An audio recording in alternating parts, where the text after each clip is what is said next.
welcome back to another episode of With Sonar. We got a great episode for you today. It's the final Wednesday of the month, and we are going to be talking about all the changes that have happened on the truckload market, where we are headed.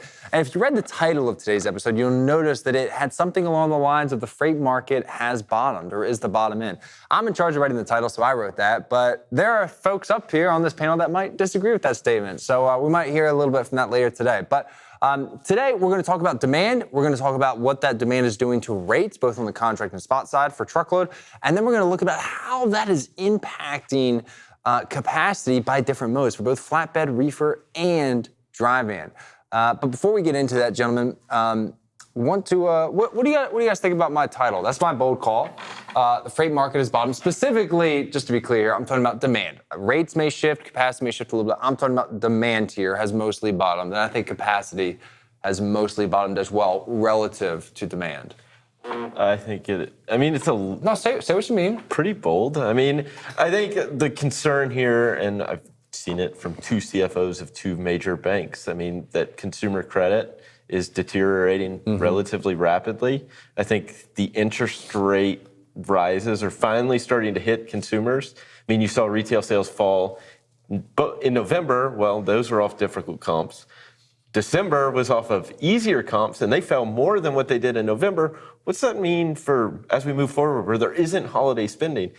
If you're not, spending's not being driven, or there is a slowdown in consumer spending, industrial production's declining, that doesn't pose well for freight volumes. I mean, ultimately, there's nothing that's going to drive demand higher, right? If it's bottomed, it doesn't mean that we're going up from here. It I just didn't means, say recovery. I just said bottom. Yeah, and it's Might hang out for a while. It's okay that if consumers can take care of their debt and can pay off their credit cards. If they've got jobs and they're working, it's fine. Keep spending money on your credit card, keep paying it off. Yeah. But now we're start to see headlines, Google, 10,000 people, right? These big headlines of these big tech companies starting to fire people off. I mean, think about how many people went out there and bought a new house, bought a new Range Rover, bought a dog, Like if they start to lose their jobs, now that's when it starts to become a problem. During the pandemic, Amazon hired approximately 700,000 people over the last 3 years. They laid off 18,000. Google hired 12,000 in the first half of the year and then laid off 12,000 at the end of the year because the economic has shifted, right? So we're still holding on to a lot of that. Like I think, here's the other thing too is and you brought up a good point about industrial production. That is a valid point. I think that will definitely impact part of the markets as well. But the part of the reality too is like a lot of these sales numbers. You have to think about what are people going to stop spending money on first. Like you don't need this is something in my own home. We're like, you know what? I don't need a Hulu subscription and a Netflix and a Disney subscription and whatever else there is, HBO now and Paramount and all that stuff. So it's like, I'm just going to get one and maybe split another one and that's it. So like you can save money that way as well. That has zero implication on freight.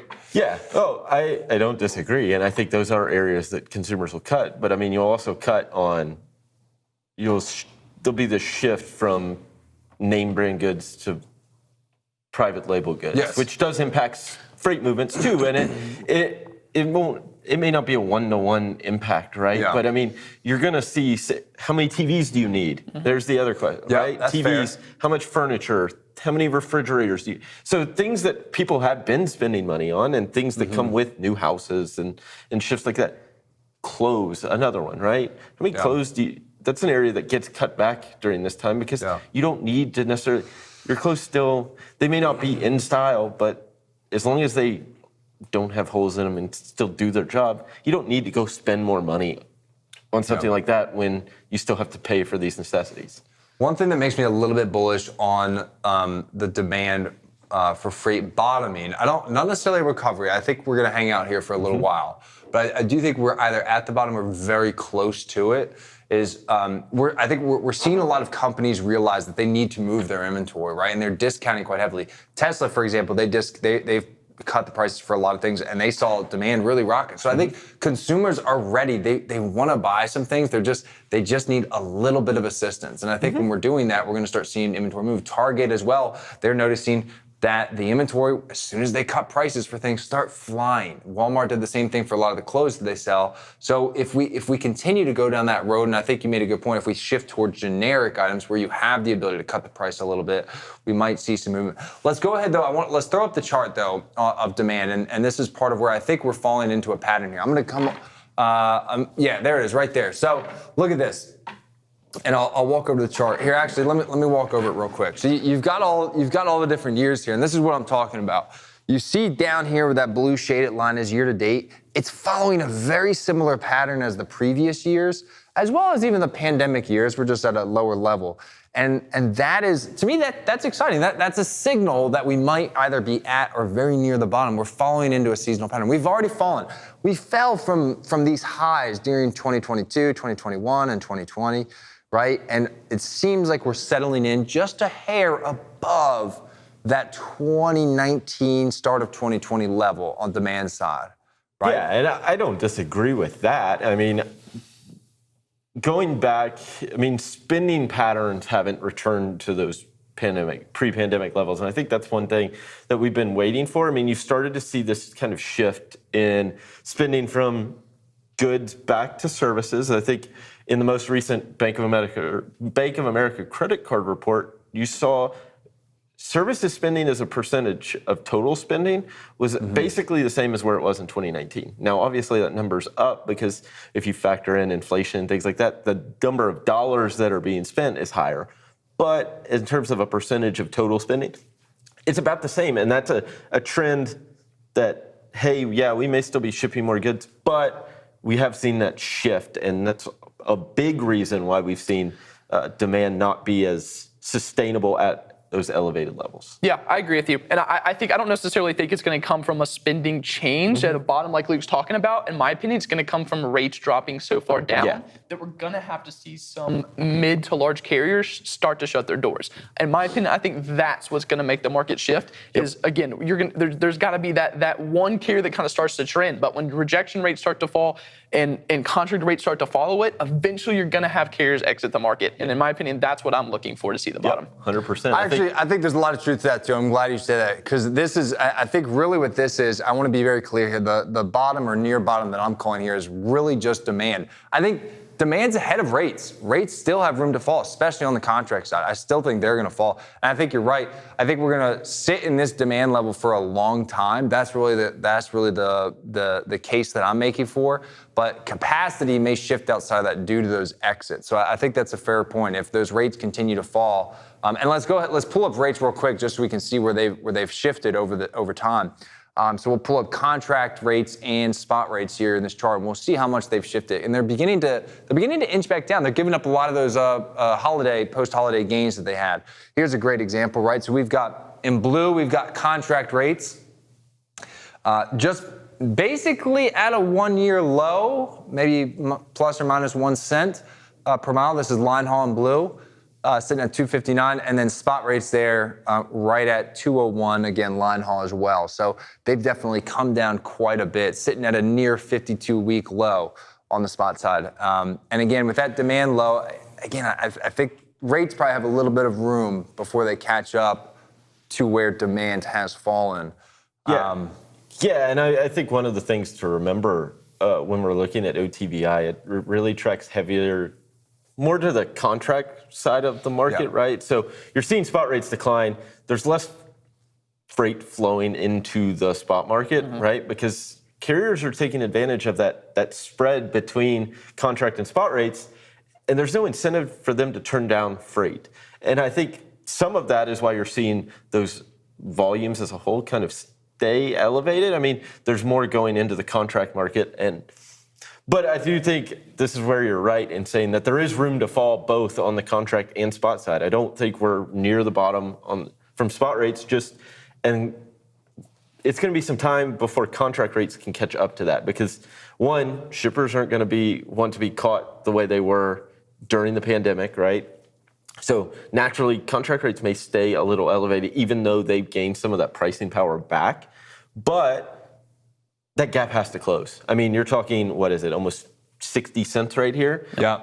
That's just not sustainable. We've been talking about it since really April and May when it widened, that it's just a matter of time before it catches up. But you also have new RFPs starting to hit in January, right? Yep. So they're starting to get paid. So as those averages start to drag that down, you're going to continue to see declines in those contracted rates. And so my point is that how far and at what number does that contracted rate have to fall for carriers to not be able to operationally afford to move? Yeah, and there's a good, you start looking at some of these cost of labor have gone up, cost of fuel, those are the top 2 expenses for a carrier. Those 2 have soared recently. Labor has gotten way more expensive, but then we talk diesel prices. They're back on the rise. And I had this conversation earlier today. It can happen very quick where you go from a 95 operating ratio where you're making 5 cents for every dollar you bring in to now that being at 105 and you're losing 5 cents for every dollar you bring in. So I think you're right in saying that it's going to be a capacity driven, any bump in rates that we see, that we're going to have to see exits, and not just exits from just small carriers. It's going to have to be, I would say, a massive carrier, but you're going to have to see some of these larger fleets. I think on FreightWaves.com, there was 50 trucks that had been in business for 50 years, that just the market conditions right now aren't sustainable, and it makes more sense to exit the market. Now, Luke, have you heard from some of our shipper prospects that you're talking to about the market? How are they approaching some of these changes? Do most of them understand that contractor rates will continue to fall and that they need to continue to do these short RFPs to take advantage of the market? So it's an interesting dynamic. I think a lot of them saw some of those mid-cycle RFPs that happened, or those mini bids during the year, especially in the last 6 months, and they were able to capture some cost savings there on the contract side. So that was exciting for them, able to get some of that back. Now, what seems to be a common trend is the leadership team, the executives that were so, focused on supply chains and those disruptions that we had during the pandemic, or the peak of the pandemic, that they're pressuring them to go back out to the market and get further discounts. And I think there's been a little bit of pressure by a lot of those transportation managers and sourcing managers and procurement directors to go and do that. So right now, I think now that they're in Q1, this is the main bid, they're looking for those lower rates, but a rate also, they are cautious. They know what happened before. They want lower rates, but they want a lower rate that a carrier can sustain for a long period of time. So I think we're going to see contract rates come down further. I don't think we're going to see them come all the way down to this $2 a mile line haul level that we've seen spot rates come down to, but I think they're going to land somewhere in the middle, which I think would actually be a good thing. I think that would be smart for shippers not to push it all the way down to the bottom. Yeah, I think, Luke, we've had this conversation offline talking about some of these shippers and like their philosophy, and using SCI, prime example, right? They don't want to lose, or they don't want to take advantage of the lanes that are really hard to cover, right? They want to keep those relationships because that's where they got burned throughout the pandemic, right? Those harder to cover lanes, if they were underpaying, they ended up way overpaying because it had to go to the spot market. Well, now those relationships are forged and they've worked their way into this acceptable rate on both sides, where really they want to take advantage of those easier to cover, where there's ample capacity, but the risk of overpayment isn't necessarily as high because they are easier to pay. I think that's where I think a lot of the focus is going to be, is on those lanes where, hey, I can go out into the marketplace and find a truck to cover this. Like, why can we work to get this rate down? And that's where you can generate a lot of savings and maintain quality relationships on difficult to cover lanes. Yeah, 100%. And I think too, especially as we get into late February, March, and especially April, we're really going to see that blue line there fall a lot lower than where it currently is. Those contract rates. We're going to start seeing them come into effect. And a conversation that I have a lot of times on the shipper side when I'm talking to a lot of those folks is it's when they realize, Tony, to your point about those easy to cover lanes, they are lowering their rates on them, but they're trying to give more volume to those carriers who took care of them. So it's they might make a little bit less on a per load basis, but they're given more volume in total to keep those trucks moving, which I think is really important right now as demand's falling. Tanner, I mean, how often do you talk to any carriers right now? And it's, it's a struggle just to keep some of the wheels moving, especially if they're in the spot market, right? Yeah, it's really tough for them right now. I always try to emphasize to try to get away from the spot market, right? I was putting an example out there. Tony, you talked about it before. Is just if you're a hedge fund or if you're investing in stocks, you need to always be able to have those lower yielding investments just in case there's a rainy day. Mm-hmm. It's the same thing in the transportation markets, right? Even though spot rates a couple years ago got so high, you've got to have something to fall back on in case of a rainy day. So the conversations we have with the carriers, hey, use Sonar, use the tools that are available to you to create those relationships with shippers. I understand that contractor rates are going to continue to fall, but you've got to lock some things in because eventually when it does shift and it comes right back down, you've got to be able to fall back. Yeah, I mean, thinking of it like the stock market and a hedge fund, I mean, the bond market, right? I mean, it's guaranteed income, but it's kind of boring. I mean, yeah. So, I mean, but guess what? It's guaranteed income. Yep. So having that stream of steady income really does, in a time like this where there's so much volatility and most of that volatility is to the downside, or that downside risk, it gives you the ability to, hey, we're still going to make it through just fine, but we're going to be able, it's going to be tighten the belt, but we aren't worried about necessarily closing our doors right away. Yeah, and unfortunately, the transportation market and the trucking industry is an industry where when things are great, a lot of people hop in. Yep. When things are bad, a lot of people leave. And I think to Luke's point, I think that's kind of what that's his projecting on demand is that the transportation market can change so rapidly just due to the amount of people that come in and out of the marketplace. It's not something that's set in stone. And you heard it here first, folks. Tony said, put all of your money into bonds, okay? So that's what he said. So, just kidding. Right, Tony? No. Yeah. All right. I want to go to the next chart. We've talked a lot about demand, and we've talked about the impact of rates and where we think rates are going. Again, I'm calling for a demand bottom. Some other folks think there's still more room to fall. I agree there's room to fall on the rate side, but I think demand's falling. Anyways, let's look at capacity, though, because capacity is the other side of that coin. Right? I mean, demand could find the bottom, but if capacity shifts directions, that's going to have a lot of implications, even if demand does stay true. So we've got, look at my beautiful colors here, by the way. Doesn't that look great? I did that in case anybody was curious. But we've got flatbed, we've got reefer, and we've got van here. And these are tender rejection percentages, meaning what percent of those contract loads ultimately get rejected and pushed to the spot market. So we're at about 13% there in blue. That's the flatbed. We're about just over 5.5% for the pink line. That's reefer. And then we're just a smidge under over 3.5% for van, which is the green line. I want to highlight van and reefer here real quick. I mean, that's about as low as it's ever been over the last 52 weeks. It doesn't get much lower than that. Yeah. Right. Yeah, I mean, the only time I've seen it lower was right at the initial COVID shutdown. Yes. Right in, late April, early May 2020 was the only time I've ever seen it actually lower. But, I mean, you have to remember, rejections kind of had this natural floor because carriers can't necessarily cover everything. So just because capacity will be displaced, there's not going to be a truck here, we can't cover it, we'll have to reject it, right? But I mean, you're getting really close to that natural floor if you're not at it. I mean, they've kind of been trending sideways for the past few days at this, right at 3.5% on the van side. I think to your point, to see capacity exit, we would have to see rejection rates start to move up to put any pressure on rates.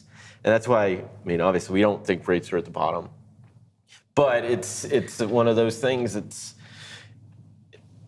if you see an increase in demand, a quick increase in demand, which, again, I don't think is necessarily possible, that's where you could see a very rapid rejection rate and bump in rates, but I don't think that's going to happen. Yep, I agree with you. I don't think so either. And if you do, it's not going to happen over a 3 or 4 day span like you see now, right? It's definitely going to be a longer term trend. I'm curious to know is there a mode of transportation, looking kind of at this chart, Luke, do you think there's a mode of transportation that might act differently than all the others, maybe leading in the rest of the year?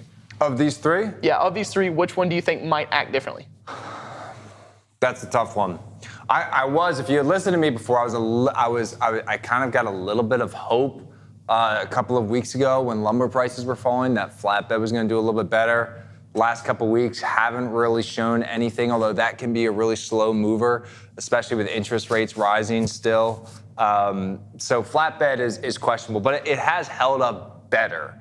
It has held up better. I think Reefer has the potential. The only challenge with Reefer is produce has been a little bit lower out of Florida and California and Arizona. So, but as people continue to, people are going to have to keep buying food, right? That's the reality of it. So I think from a refrigerator perspective, I think Reefer has the potential to do the best out of these three. I don't know that it's going to be it's certainly not going to be as amazing as it was, but I don't think Reefer, if you asked me to place money on one of these three that demand is 100% fallen, and I think it's the bottom's there, I'd put my money on Reefer first. Yeah, I would agree with that. And I think the reefer market benefits right now from colder weather. I mean, you look at what's going on in the Northeast, across the Midwest, that colder weather, you have the increased protect from freeze, loads, things that have to go on reefer units, not even necessarily to stay cold, but to stay at a temperature where the product itself won't freeze, right? I mean, think about paint and things like that. If it freezes, it's not great, right? So it's one of those things that there are outside influences that can drive reefer rejections up and also help prop demand up, right? I agree, especially if we do continue to head more into a recessionary period. Like Luke said, the thing that people fall back on, if you only had $10 this week to spend on something and we're in a recession, it's going to be food. Yep. And so if that van and flatbed market do continue to fall, not eggs, not if eggs keep flying up, right? But yes, if you only had money to spend this week and you're in a full recession, it's going to be food. So if van and flatbed continue to fall, we continue to jump into that recessionary period, I agree with you guys. I think refrigerated might be the one that's saved from this. Yeah. Well, look here, let's call this out real quick. It might be tough to see, but way down here where that pink line goes beneath the green, that's right at, basically right at the start of June. That was a tough period. That was actually, I think, probably one of the first times, that might have been the only time I've seen reefer tender rejections live actually go below vans. That was pretty impressive. Let's go to the next chart. I want to view the same thing here, but on a much longer time horizon, just so we can get an idea on how things have shifted so much. Oh, yes, since the pandemic, but even prior. I mean, we've got the last 5 years here. So you've got 2018 all the way here on the right. We know that was a pretty good year, especially the first half of 2018. And then everything to the right. I mean, and you could see pink line, green line, that's van and reefer. Really, the only times that are lower are right there. Tony, you call it, bottom of the pandemic, that shutdown.